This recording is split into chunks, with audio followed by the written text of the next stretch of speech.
Baik, saudara-saudara, sebelumnya Assalamualaikum warahmatullahi wabarakatuh.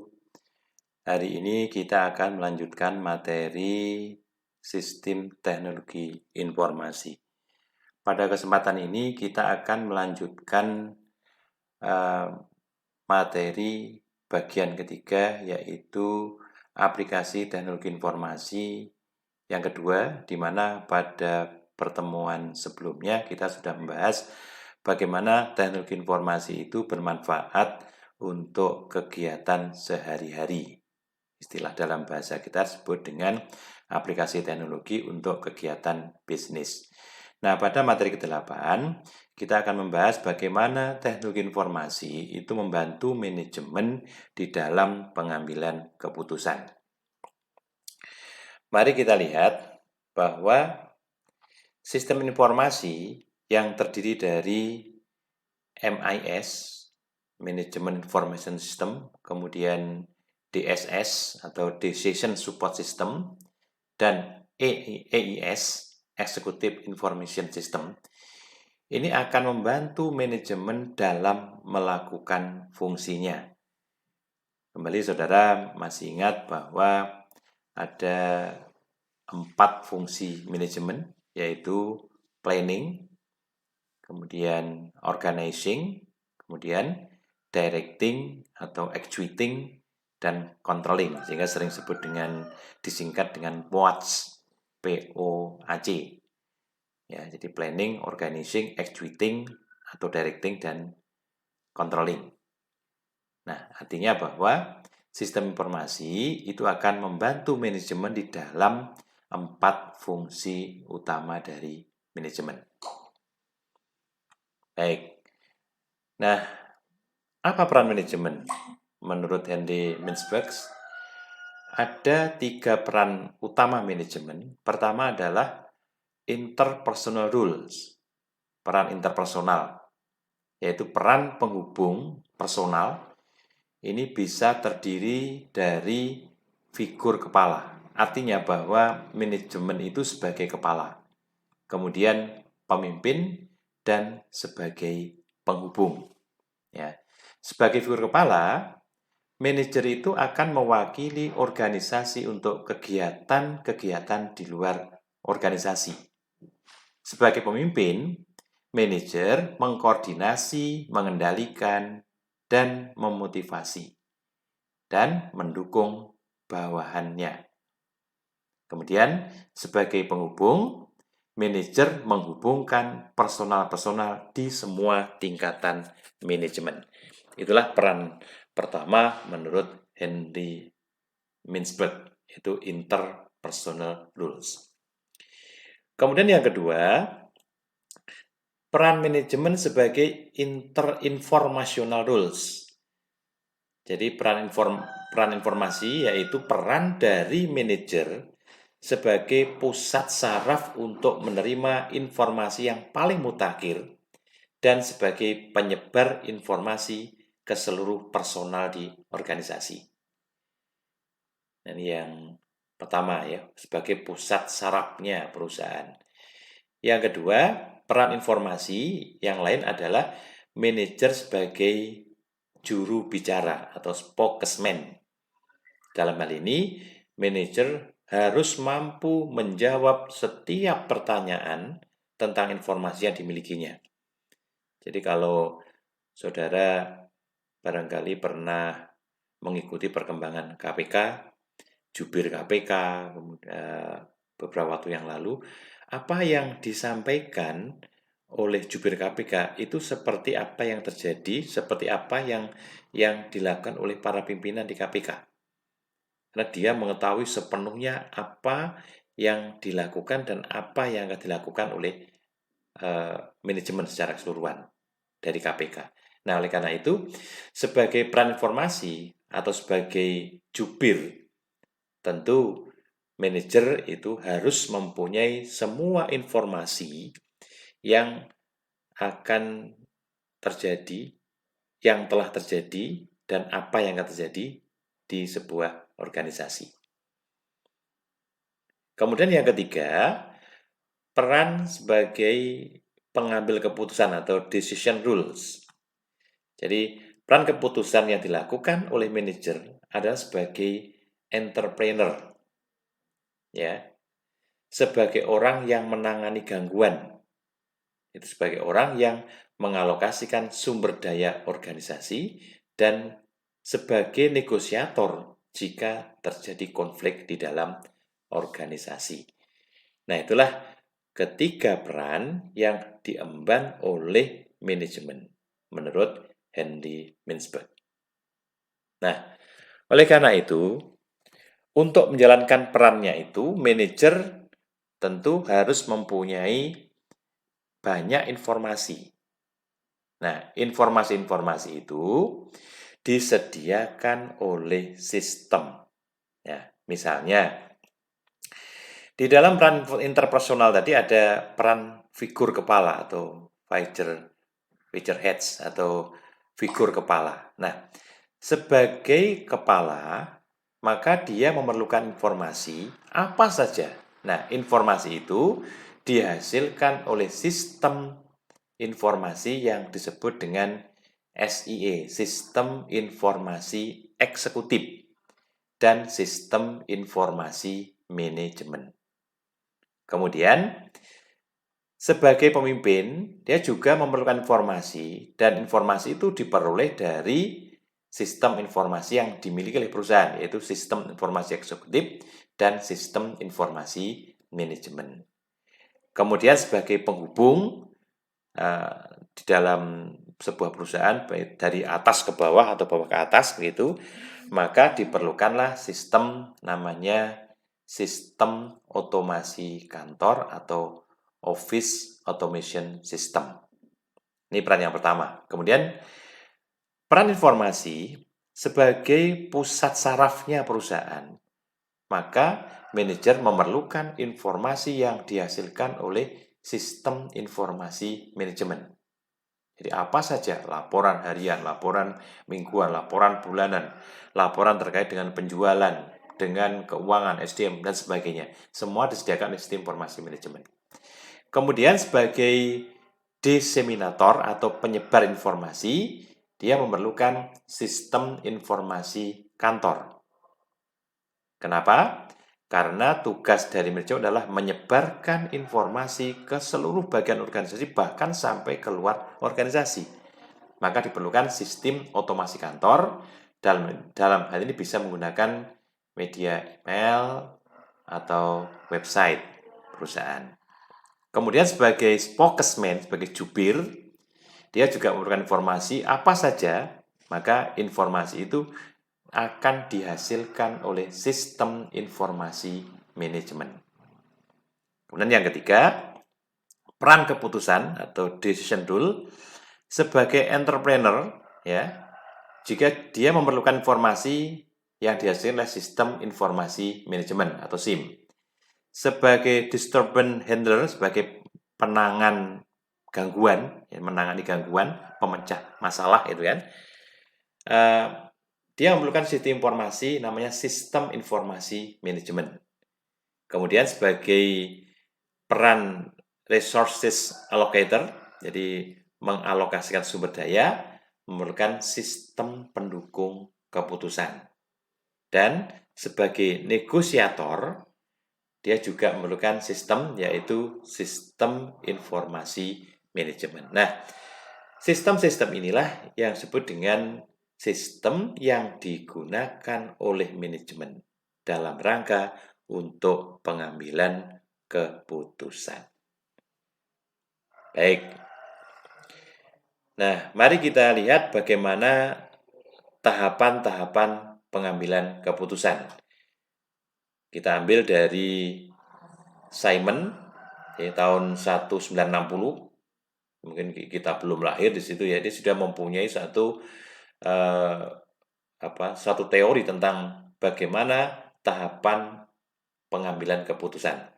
Jadi ada 4 tahapan. Pertama adalah intelligent aktivitas atau intelligent activities. Jadi aktivitas intelijen. Dalam hal ini, sebelum mengambil keputusan, maka manajemen itu akan mengumpulkan informasi baik internal maupun eksternal, dalam rangka untuk mengidentifikasi suatu permasalahan. Apa saja di situ yang harus diidentifikasi, sehingga terkumpullah satu informasi yang perlu dipecahkan atau perlu diputuskan. Kemudian, langkah kedua adalah decision activities, aktivitas mendesain sesuatu ya, desain atau menyusun satu konsep tentang atau merancang satu bentuk penyelesaian apa yang akan digunakan. Nah, di sini kegiatan adalah perancangan solusi dalam bentuk alternatif-alternatif pemecahan masalah. Jadi dari intelligent activities akan ketemu masalah, kemudian yang kedua ini akan menemukan alternatif-alternatif yang bisa digunakan untuk memecahkan masalah-masalah. Nah, dalam hal ini akan dibantu oleh sistem yang disebut dengan DSS atau SPK, itu Decision Support System atau SPK ya, sistem pengambilan keputusan tadi ya, sistem pembantu keputusan, support system ya, sistem pendukung keputusan maksud saya. Baik, nah dari langkah yang kedua itu kita sudah menemukan alternatif-alternatif apa yang akan dipakai untuk memecahkan masalah, maka yang ketiga adalah choice activities, jadi menentukan, memilih alternatif solusi yang disediakan oleh DSS. Nah, perlu diketahui, ketika mengambil keputusan, maka manajemen selain mendasarkan pada hitungan-hitungan dari alternatif yang kedua tadi dengan menggunakan DSS, bisa jadi juga ditambah dengan informasi-informasi lain yang sekiranya membantu di dalam pengambilan keputusan. Artinya, bisa jadi menurut DSS itu yang terbaik adalah alternatif A, tetapi manajemen bisa saja memutuskan yang B yang kita pakai, alternatif yang kedua. Dengan alasan alternatif yang kedua itu lebih familiar, atau kalau dalam hal pembelian mesinnya sudah lama digunakan dan seterusnya, begitu ya. Nah, setelah dipilih, barulah yang keempat, aktivitas implementasi. Jadi, di dalam aktivitas ini, manajemen akan melaksanakan keputusan dan melaporkan hasilnya. Itulah tahapan-tahapan yang dikemukakan oleh Simon di dalam pengambilan keputusan bisnis. Baik, nah mari coba kita lihat beberapa tipe keputusan dari manajemen. Pengambilan keputusan adalah tindakan manajemen di dalam pemilihan alternatif untuk mencapai sasaran atau tujuan. Itu intinya begitu. Nah, umumnya keputusan manajer tingkat bawah itu sifatnya rutin dan berulang. Jadi, kemarin kita sudah pernah sampaikan bahwa ada 3 tingkatan manajemen. Jadi, top management, middle management, dan lower management. Nah, dalam hal ini, manajer tingkat bawah itu keputusan yang diambil itu sifatnya rutin dan berulang, yang disebut dengan istilah terprogram atau terstruktur. Misalnya, keputusan untuk membeli bahan baku di gudang. Misalnya ada klausul dalam proses produksi misalnya, untuk menjamin keberlangsungan produksi, maka bahan-bahan yang ada di gudang itu diberi batasan minimum, namanya persediaan besi. Misalnya, batasan minimum persediaan besi itu adalah barang A misalnya, itu 2 ton. 2 ton barang A, gitu. Itu namanya persediaan besi. Kemudian, pembelian bahan itu memerlukan 2 hari. Ya, berarti kalau kita sekarang pesan hari ini, mungkin datangnya hari ketiga. Nah, oleh karena itu, di dalam program software, kita sudah menentukan bahwa apabila persediaan itu tinggal persediaan besi plus kebutuhan selama 2 hari, maka keputusannya adalah beli bahan lagi gitu. Sehingga ketika bahan itu sampai ke perusahaan, maka barang yang di gudang itu sama dengan persediaan besi gitu.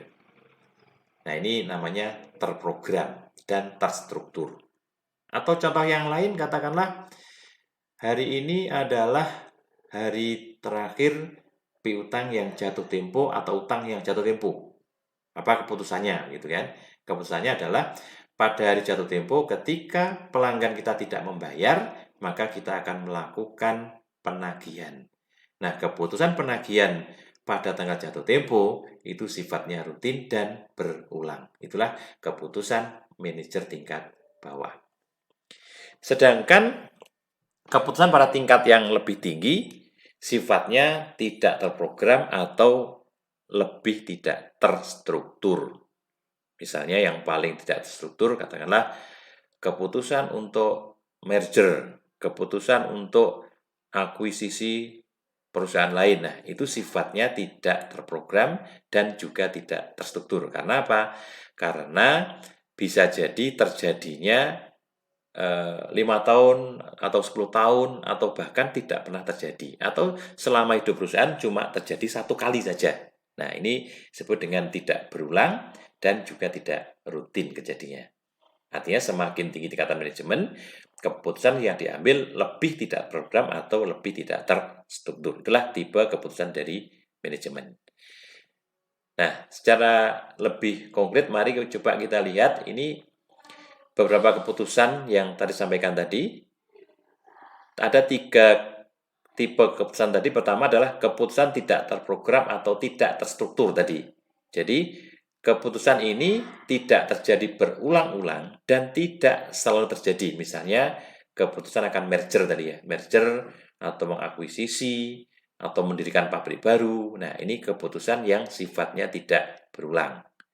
Kemudian, yang ketiga, yang 2 belakang ya, keputusan terprogram atau terstruktur. Jadi keputusan yang berulang-ulang dan rutin sehingga dapat diprogram oleh komputer. Contoh, keputusan pemesanan barang tadi atau bahan baku tadi. Keputusan untuk penagihan piutang. Ya. Nah, ini sangat terprogram keputusannya itu kan. Nah, di tengah-tengahnya ada keputusan setengah terprogram atau setengah terstruktur. Jadi, keputusan ini sebagian dapat diprogram, sebagian berulang dan rutin, dan sebagian tidak terstruktur. Contoh, keputusan pembelian aktiva, mesin misalnya. Ya, keputusan alokasi dana promosi. Tentu ini memerlukan perhitungan yang matang oleh manajemen. Nah, peran dari manajemen atau manajer tingkat menengah atau middle manajemen terletak di sini nih. Jadi dia menganggap keputusannya itu di antara terprogram dan terstruktur. Ya, baik. Saya ambil contoh saja sederhana tentang keputusan alokasi dana promosi misalnya. Dari kantor pusat, di mana wilayah DIY itu sebagai satu kantor wilayah yang menangani penjualan di daerah istimewa Yogyakarta, menerima informasi dari kantor pusat bahwa tahun 2021 nanti perusahaan akan menambah dana promosi ya untuk daerah DIY sebesar 10 miliar tahun itu ya. Tambahannya 10 miliar gitu. Tugas dari manajer wilayah pemasaran DIY adalah membagi 10 miliar itu ke 5 kabupaten atau 4 kabupaten dan 1 kota madya. Yaitu di Kota Yogyakarta, Kabupaten Bantul, Kabupaten Sleman, Kabupaten Gunung Kidul atau Wonosari, dan juga Kabupaten Kulon Progo. Misal ditanya ini, kira-kira bagaimana cara Anda kalau Anda sebagai seorang manajer pemasaran di daerah istimewa Yogyakarta? Jawabannya macam-macam ya. Ada, yang paling mudah bagi rata Pak, atau bagi roto gitu misalnya. Jadi kalau 10 miliar dibagi 5 ya masing-masing 2 miliar, 2 miliar, 2 miliar. Tapi ada satu klausulnya mengatakan bahwa penambahan dana promosi harus diimbangi dengan kenaikan penjualan begitu. Nah, maka dalam hal ini manajer itu tidak bisa hanya keputusan yang subjektif, tapi dia harus menggunakan data yang telah kita bahas pada materi sebelumnya, betapa pentingnya data gitu ya.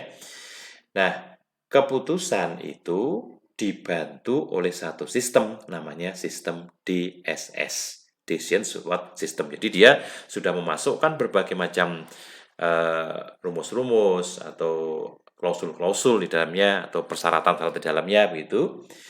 Kemudian menggunakan data yang dipunyai dari DIY ya. Data penjualan di kota Jogja berapa, Sleman berapa, Bantul berapa, Wonosari berapa. Ini semua lengkap datanya termasuk sampai ke desa-desa. Jadi laporan penjualan itu lengkap dari tingkat provinsi, kabupaten, kecamatan, bahkan sampai ke tingkat desa. Sehingga kita bisa menelusur kira-kira daerah-daerah mana yang kira-kira belum memenuhi target secara total gitu. Nah, sehingga sebagai seorang manajer wilayah, kita tidak bisa hanya mengandalkan pada bagi rata tadi tidak bisa begitu. Maka harus menggunakan data. Oke, baik. Nah, kenapa yang diambil itu semua data masukkan? Nah, salah satunya teridentifikasi bahwa di daerah Kota Madya Yogyakarta dan Sleman ini penjualannya sudah yang tinggi. Dia sudah menguasai 80% pangsa pasar. Sementara 20% dikuasai oleh merek lain. Ambil contoh sederhana, misalnya dia menjual sabun butiran, ya, sabun cuci butiran. Tidak promosi misalnya Rinso, Attack gitu. Kita nggak promosi ya, tapi hanya contoh saja begitu.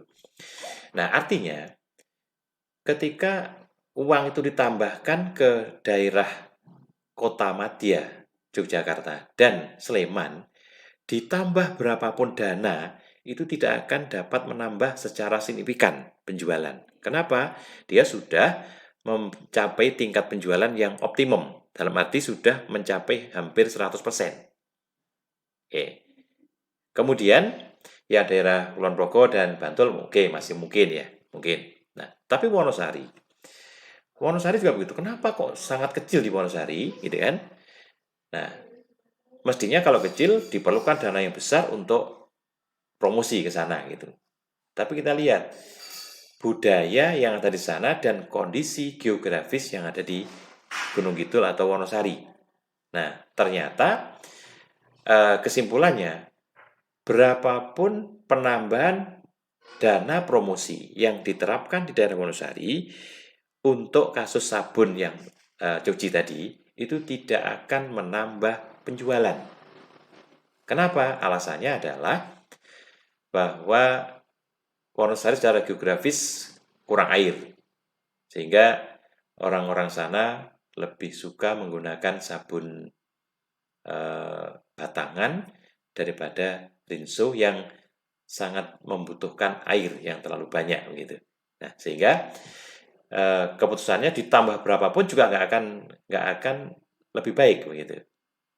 Nah, oleh karena itu, ketika dia akan membuat satu keputusan berapa jumlahnya, maka dengan dasar-dasar itu kita sudah bisa menentukan kira-kira berapa dan apa usulan yang disampaikan kepada kantor pusat. Misalnya untuk Jogja dan Sleman barangkali karena sudah hampir mendekati 100, ya ditambah tapi sedikit. Kemudian Wonosari Oke, ditambah banyak tidak apa, tetapi tidak dalam artian untuk menentukan penjualan, tetapi bisa jadi dipakai untuk riset ya. Riset apa yang diinginkan oleh eh, masyarakat di Wonosari begitu. Misalnya riset untuk menentukan sabun apa yang cocok. Nah, sehingga kesimpulannya dari riset itu bisa jadi keputusan untuk mengusulkan kepada kantor pusat untuk membuat sabun merek sama tetapi bentuknya berbeda. Nah, sementara untuk Bantul dan eh, Kulon Progo masih sangat besar kemungkinannya karena belum semua terjangkau oleh promosi kita. Nah, itu ditambah yang lebih banyak. Nah, itulah keputusan yang sifatnya setengah terprogram tapi juga setengah terstruktur sehingga memerlukan informasi-informasi lain yang eh, cocok ya bisa dipakai untuk kepentingan ini. Baik. Nah, kemudian kembali ke karakteristik tadi ya, karakteristik keputusan manajemen tadi, di mana ada 3 tingkatan manajemen ini. Manajemen tingkat atas, top manajemen, lalu manajemen tingkat menengah atau middle management, dan manajemen tingkat bawah atau lower management. Nah, tipe keputusan yang dibuat oleh masing-masing tingkatan berbeda-beda, di mana untuk yang tingkat bawah itu bersifat perencanaan operasional. Sementara untuk tingkat menengah, pengendalian manajemen, dan di tingkat atas, perencanaan strategik. Nah, kira-kira karakteristik keputusan apa yang ada begitu ya. Nah, biasanya begini. Semakin ke atas berarti top manajemen itu ya. Keputusan tidak berulang. Ya, mungkin 5 tahun sekali atau bahkan mungkin hanya kejadian 1 kali selama hidup perusahaan begitu. Lalu tidak terprogram, tidak terstruktur, tidak mudah diprediksi, informasi tidak mudah tersedia. Ya, jadi semakin ke atas berarti informasi semakin subjektif. Nah, tetapi semakin ke bawah, maka keputusan itu akan berulang. Semakin terprogram, terstruktur, mudah diprediksi, kemudian informasi umumnya mudah tersedia. Nah, artinya bahwa ketika manajemen itu akan mengambil keputusan, itu dihadapkan satu data atau informasi yang seperti ini gitu ya dalam tabel ini gitu. Nah, sehingga ketika kita akan memutuskan tentu akan ada informasi-informasi lain semakin ke atas yang perlu disediakan oleh manajemen dalam hal ini oleh sistem agar manajemen dalam mengambil keputusan tidak salah. Baik. Nah, oleh karena itu, kita akan membahas secara detail masing-masing tipe-tipe sistem informasi yang dibutuhkan oleh manajemen tadi dalam rangka untuk pengambilan keputusan baik di tingkat bawah, tingkat menengah maupun tingkat atas. Yang pertama, manajemen information system atau sistem informasi manajemen. Lalu yang kedua, decision support system atau sistem pendukung keputusan. Kemudian yang ketiga, sistem informasi eksekutif atau executive information system. Yang keempat, expert system atau sistem pakar.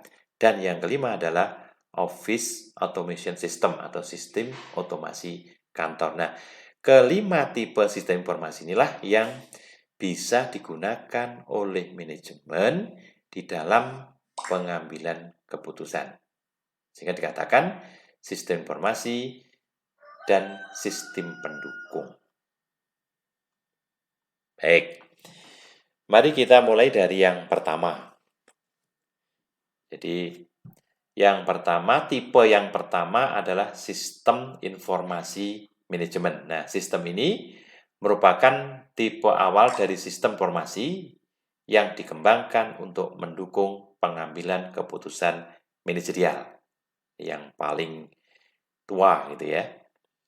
Nah, sistem ini menghasilkan produk yang berupa informasi yang mendukung banyak kebutuhan pengambilan keputusan harian dari manajer dan para praktisi bisnis. Nah, sehingga dengan model keputusan ini, day-to-day operation, manajemen itu akan mampu mengambil keputusan dari hari ke hari dengan bantuan sistem informasi manajemen ini. Di dalam sistem ini akan ada banyak laporan yang dibuat secara rutin. Misalnya laporan penjualan harian, ya.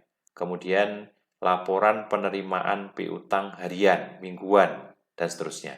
Ada juga laporan piutang yang jatuh tempo hari ini tapi belum terbayar. Laporan yang harus dibuat untuk penerimaan barang yang kita beli dan seterusnya. Jadi itu informasi harian, termasuk kas ya, termasuk uang kas kita yang ada di bank itu seperti apa, itu dilaporkan di dalam sistem informasi manajemen. Nah, sehingga beberapa alternatif laporan manajemen ya yang dihasilkan oleh sistem informasi manajemen itu adalah laporan terjadwal secara periodik. Ini laporan sudah terjadwal ya, bisa harian, mingguan, bulanan. Kemudian laporan pengecualian atau exception report. Kemudian laporan permintaan dan tanggapan, demand, report and response, dan yang terakhir adalah pelaporan dorong atau push reporting. Mari kita lihat apa yang terjadi pada laporan terjadwal secara periodik. Nah, yang pertama adalah laporan terjadwal secara periodik. Ini adalah bentuk tradisional penyediaan informasi bagi manajer dengan menggunakan format yang telah ditentukan dan menyediakan informasi secara rutin kepada manajer. Jadi informasi ini sudah otomatis akan tersedia oleh sistem ya dengan format yang sudah baku tergantung desain yang telah dibuat oleh perusahaan. Ya. Misalnya adalah laporan analisis penjualan harian, laporan penjualan mingguan, dan laporan bulanan. Jadi kalau kita lihat gambar ini misalnya, ini sudah dibuat seperti ini, laporan penjualan harian oleh sistem ya, bisa jadi per nama ya, nama laporan, lalu bisa juga hari apa, siapa yang jual, dan seterusnya. Di sini akan muncul laporan-laporan yang terkait dengan penjualan. Saya barang A terjual berapa, B berapa, C berapa, D berapa. Sehingga kalau nanti kita kumpulkan harian yang kita hubungkan dengan area penjualan, kita bisa jadi membuat laporan harian untuk DIY daerah Bantul berapa, kemudian di Kabupaten Sleman berapa, di Kabupaten Wonosari berapa, di Kota Jogja berapa, dan sebagainya. Bahkan nanti bisa dirinci lagi per kecamatan atau per kelurahan atau desa ya. Nah, ini laporan yang terjadwal secara periodik. Kemudian yang kedua adalah laporan pengecualian.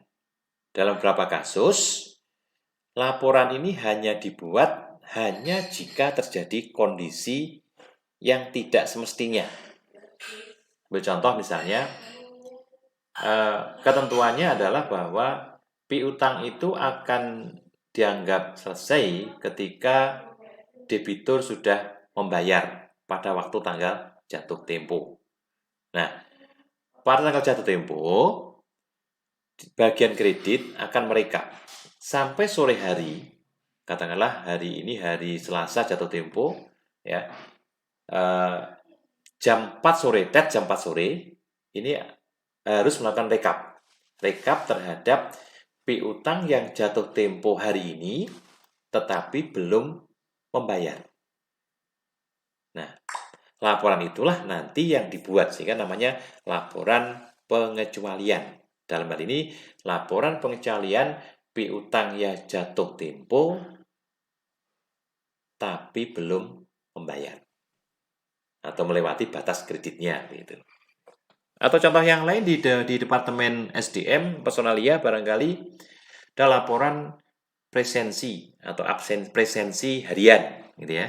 Kalau semua dilaporkan yang masuk sekian, namanya A, B, C, D sampai Z gitu kan. Nah, ini laporan harian, berarti yang A tadi. Tetapi kalau laporannya berupa laporan eh, absen hari ini atau karyawan yang absen hari ini, ternyata ada 5 orang yang tidak masuk hari ini, nah itu dilaporkan oleh sistem, itu dinamakan dengan laporan pengecualian. Sehingga ketika kita buat keputusan, yang tidak masuk itu mau diapakan, nah itu keputusan setelah kita mendapatkan informasi dari sistem informasi manajemen.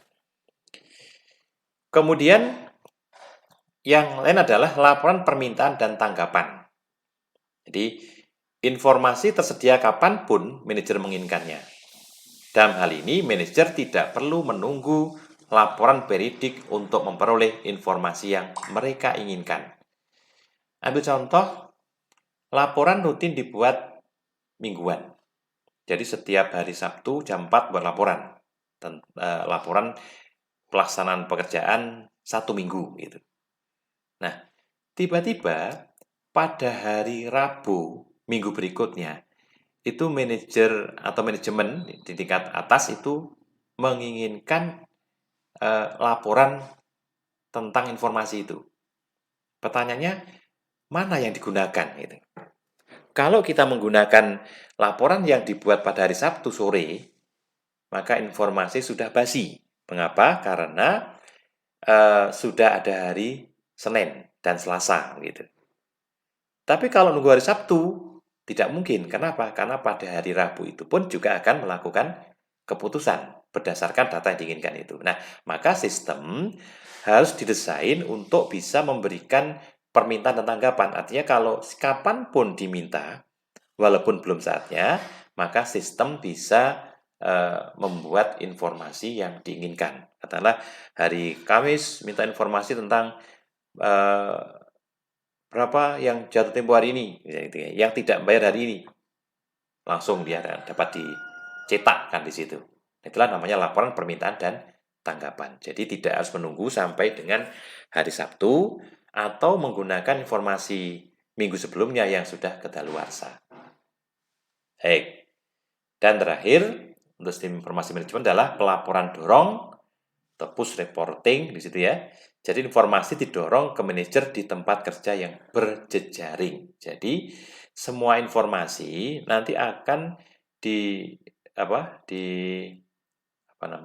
didorong ke dalam suatu sistem yang sudah didesain berdasarkan sistem informasi yang sudah disusun oleh sebuah perusahaan. Jadi informasi mengalir dari satu bagian ke bagian lain atau dari kantor pusat ke cabang-cabangnya, ke kantor-kantor wilayahnya, begitu kan?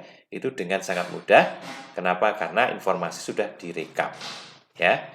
Bahkan informasi yang terjadi pada cabang itu pada saat yang sama sudah dapat diakses oleh kantor pusat sebagai pusatnya informasi di perusahaan. Baik, itu yang pertama terkait dengan sistem informasi manajemen. Oke. Baik, kemudian yang kedua, tipe yang kedua adalah sistem pendukung keputusan atau SPK tadi ya, sistem pendukung keputusan atau SPK atau DSS, Decision Support System, didefinisikan sebagai suatu sistem informasi untuk membantu manajer level menengah untuk proses pengambilan keputusan setengah terstruktur atau semi-structure supaya lebih efektif dengan menggunakan model-model analisis dan data-data yang tersedia. Tadi saya sampaikan bahwa tugas dari manajer menengah atau middle management adalah membuat keputusan terkait dengan pengambilan keputusan yang setengah terstruktur ini. Contohnya tadi sampaikan keputusan untuk membeli aset baru, keputusan untuk membagi biaya promosi tadi ya, di depan sudah sampaikan tadi. Nah, itu semua dibantu oleh sistem namanya sistem pendukung keputusan. Tentu menggunakan model-model analisis yang ada dan juga menggunakan data-data yang sudah tersedia di sistem perusahaan. Nah, baik, apa tujuannya di situ ya? Tujuan SPK adalah membantu manajer mengambil keputusan setengah terstruktur yang dihadapi oleh manajer level menengah. Kemudian yang kedua, membantu atau mendukung manajemen mengambil keputusan tapi bukan menggantikannya. Dengan kata lain, apa yang dihasilkan oleh sistem ini tidak harga mati. Artinya, manajer masih mempunyai ruang untuk berbeda di dalam memutuskan keputusan dari alternatif-alternatif yang sudah di-ranking oleh sistem pendukung keputusan. Dan yang ketiga, meningkatkan efektivitas pengambilan keputusan manajemen, jadi bukan untuk meningkatkan efisiensi. Jadi efektivitas bukan mengambil atau bukan efisiensi yang dimaksudkan.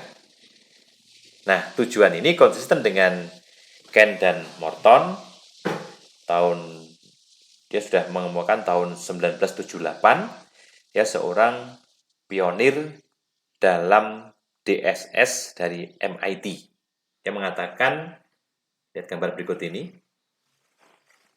kalau keputusannya itu terstruktur, ini gambar yang pertama ini struktur gitu kan, ini ada gambar bulatan begini, ada irisan ya, irisan ini.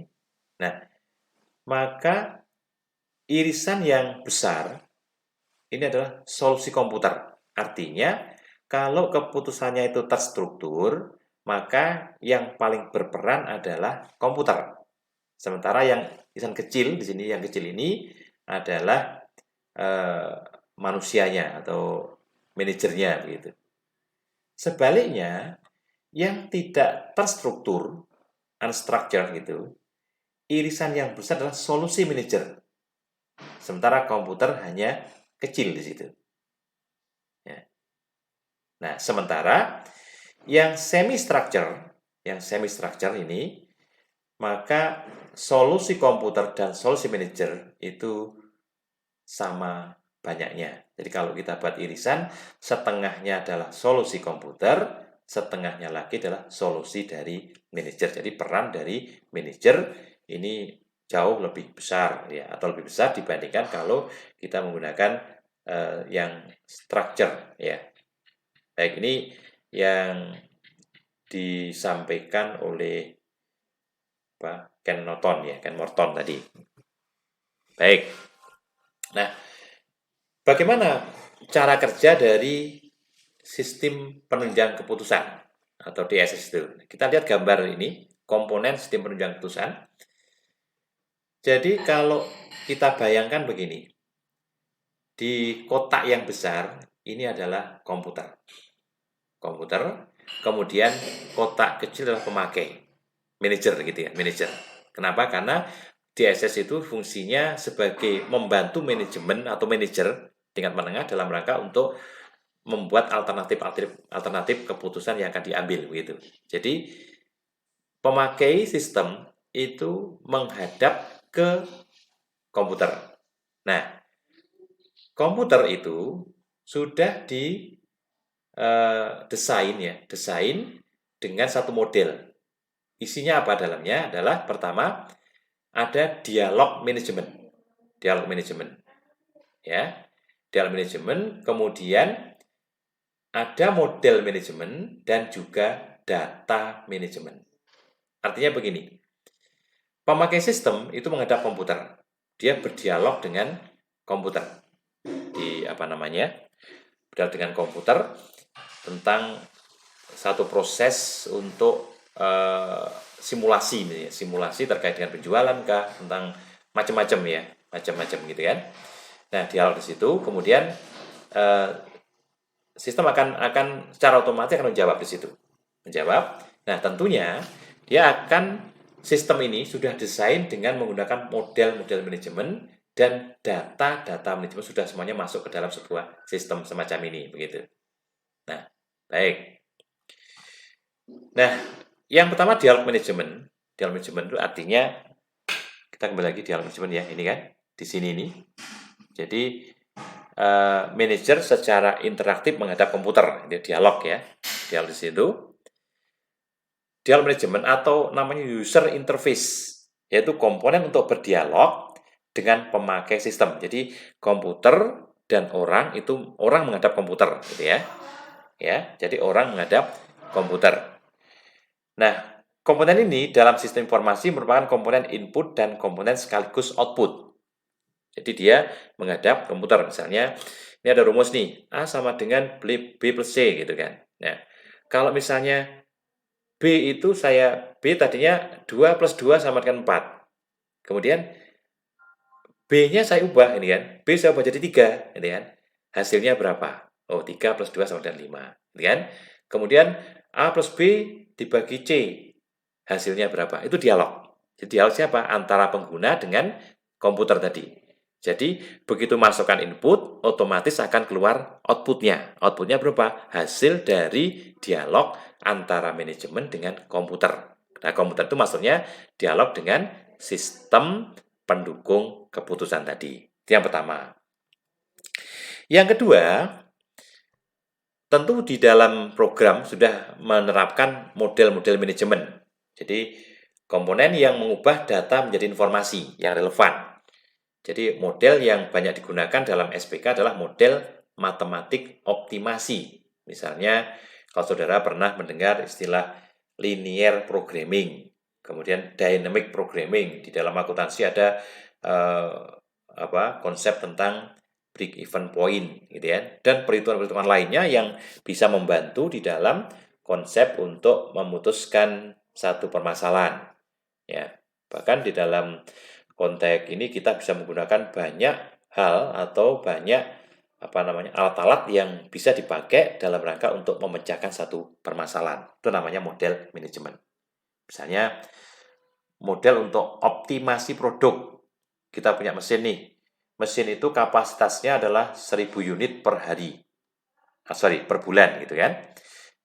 Dia buat produk 3 produk A, produk B, produk C. Pertanyaannya begini, produk mana yang harus kita produksi agar hasilnya optimum?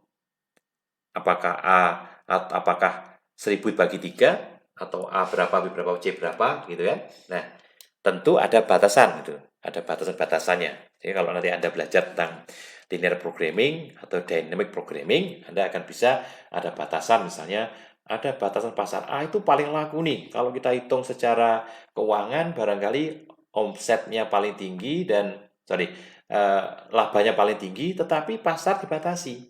Kita nggak bisa masuk seluruhnya gitu, karena ada produk lain gitu. Maka otomatis ada batasan terkait dengan produk yang harus kita produksi karena ketersediaan pasar tidak menerima produk kita yang terlalu banyak misalnya. Nah, itu akan dimasukkan ke dalam model manajemen yang akan kita pakai untuk dialog tadi. Kemudian yang ketiga, tentu data manajemen. Jadi, semua data, komponen basis data yang terdiri dari semua data yang dapat diakses. Data mana ini? Tentu data ini bisa diambil dari sistem perusahaan. Walaupun ini sifatnya terpisah dari sistem perusahaan, tetapi manajer dalam hal ini diberi satu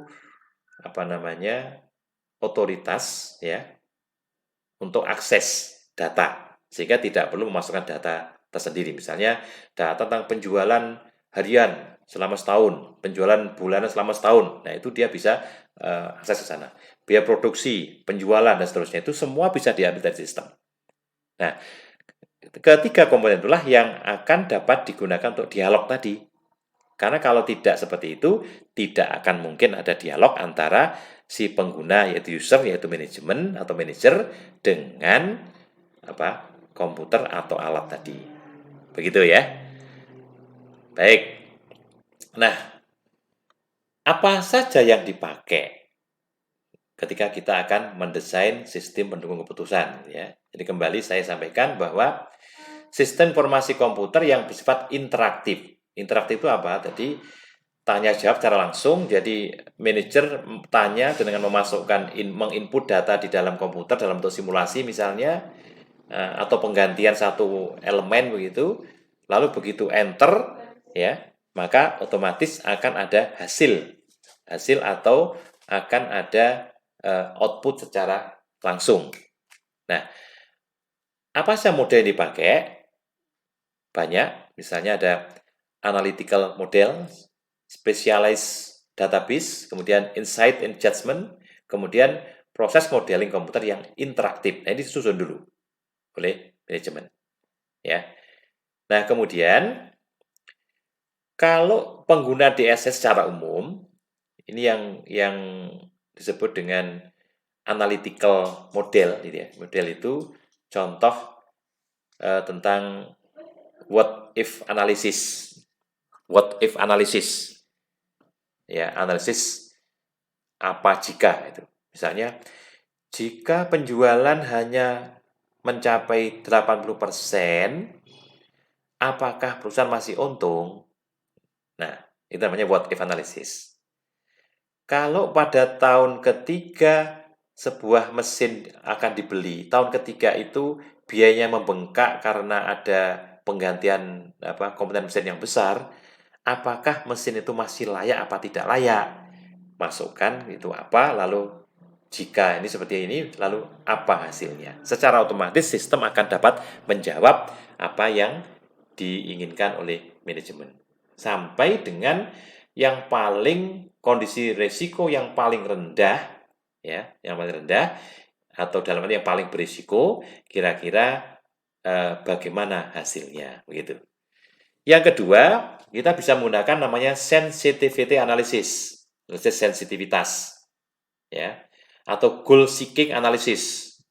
Lalu optimization analysis, jadi programming. Ini seperti yang saya sampaikan tadi, yang bentuk yang paling sering digunakan adalah optimization analysis atau programming itu. Walaupun kita juga bisa menggunakan what if analysis, sensitivity analysis gitu. Jadi misalnya kalau sensitive analisis sensitivitas itu katakanlah kalau harga bahan baku itu naik turun, nah itu kita bisa tanyakan di situ, sensitif naik sekian, turun sekian, lalu bagaimana hasilnya. Kalau penjualan naik sekian, turun sekian, hasilnya seperti apa? Itu dilakukan analisis sensitivitas. Kemudian goal seeking analysis ini dicapai untuk menentukan, mencari satu formula yang akan dapat memenuhi tujuan apa yang kita inginkan. Misalnya dia punya tiga produk yang akan dihasilkan dalam satu mesin gitu. Ada produk A, B, dan C. Nah, kombinasi antara tiga produk itu berapa saja masing-masing yang dapat menghasilkan keuntungan terbesar. Nah, ini kita menggunakan namanya goal seeking analysis. Oke. Nah, ini namanya apa? Sistem pendukung keputusan. Ya. Baik, saya kira itu dulu yang dapat saya sampaikan untuk tahap pertama, part 1. Nanti berikutnya kita akan membahas kembali lanjutan dari materi ini, yaitu sistem informasi untuk eksekutif. Ya, baik.